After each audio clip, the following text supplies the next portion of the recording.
ভয়ও লাগতেছে যেমন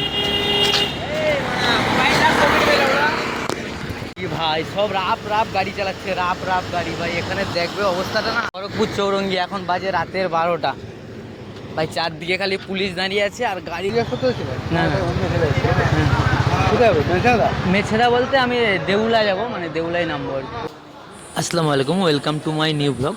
তো ভাই আমি কটক থেকে এখন যাব বাড়ি, মহরমের জন্য ঘর যাচ্ছিলাম।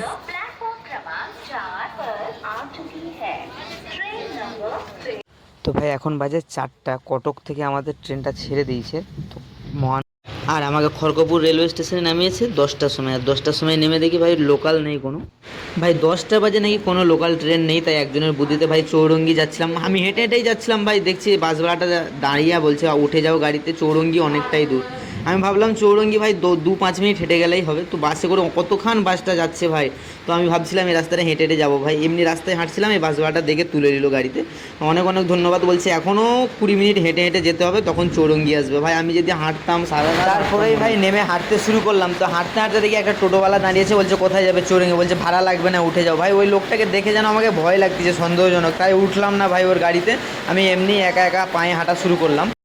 তো ভাই হাঁটতে হাঁটতে ঠিক এরকম একটা রেস্টুরেন্ট আছে, খুবই সুন্দর লাগে দেখতে রেস্টুরেন্টটা। তারপর এখানে ভাই খড়গপুর মেদিনীপুরের গেট আছে। তো এখান থেকে ভাই একা একা হাঁটছিলাম অত রাত্রে, ভাই রাত্রে সামথিং 11টা এরকম বাজে। তো হাঁটতে হাঁটতে ভাই ঠিক চৌরঙ্গির এখানটায় এসে, মুখের কাছে এসে পৌঁছায়। ভাই অনেকটাই, খড়গপুর থেকে অনেকটাই দূর। আমি পায়ে হাঁটলে হয়তো আসতে পারতাম না ভাই। তো এখানে হাঁটছিলাম, 4-5টা ভাই বিহারি পুরো ফাঁকা, অনেক ভাইও লাগে যাচ্ছিলাম ভাই। কী বলছি আর গাড়ি তো ভাই কি স্পিডে যাচ্ছে। তো আমি খুব জলদির মধ্যে ভাই এই পুলিশগুলোর কাছে চলে এলাম। ছেলেগুলো কেমন করছিল, গাড়ি নিয়ে খালি ঘুরতেছে এদিক ওইদিক। তো পুলিশগুলোর কাছে এসে আমি বলছি ভাই মেছেদা যাবো, কোথায় বাস আছে কোথাও? মেছেদা বলতে আমি দেউলা যাব, মানে দেউলাই নামবো আর কি। তুমি বাস পেয়ে যাবে, যে কলকাতা যে বাসগুলো নাইট সার্ভিস যায় না, তুমি খালি ওইখানে দাঁড়িয়ে যাবে, সিগন্যালটা ওইখানে, নালে দিয়ে মিডিলটা দাঁড়িয়ে যাবে। ভাই সব রাপ রাপ গাড়ি চালাচ্ছে, রাপ রাপ গাড়ি ভাই। এখানে দেখবে অবস্থাটা না, বাজে রাতের 12টা ভাই। চারদিকে খালি পুলিশ দাঁড়িয়ে আছে আর গাড়ি সব ভাঁ ভাঁ ভাঁ ভাঁ করে যাচ্ছে। যাই হোক, তার মধ্যে থেকে যাচ্ছি, আপনাদের সাথেও কিছুটা শেয়ার করলাম ভাই। এই রাস্তাটা, এই রুটটা কোন দিকে গেছে এটা আমার ঠিক জানা নেই, রুটটা কোন দিকে গেছে। তো যাই হোক, এখন বাস যদি এদিক থেকে আসে ভাই, বাসে উঠে আমি যাব মানে আমি যাবো মেছেদা বা দেউলিয়া ভাই। ওখানে আধা ঘন্টার মতো দাঁড়িয়ে থাকার পরে দেখছি বাস আসছে না ভাই, বাস একটাও আসেনি। তো একটা গাড়িওয়ালাকে হাত দেখিয়ে দাঁড় করালাম, বলছে 200 টাকা লাগবে।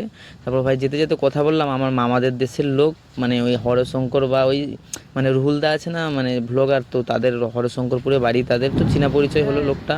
বলছে আমি রাতুলিয়া যাব। ফাইনালি ভাই রাতুলিয়া চলেছি। ও ভাই রাতুলিয়া দিয়ে যাবে হাওড়। আমি রাতুলিয়ায় দাঁড়িয়ে আছি, আমার বন্ধুদেরকে ফোন করেছি ভাই, ওরা আসবে আমার বাইকটা নিয়ে, তখন আমি যাবো ভাই। অনেকক্ষণ অপেক্ষা করছি এখানে, প্রায় 12:30টারও বেজে গেছে, এখানে আমি দাঁড়িয়ে আছি।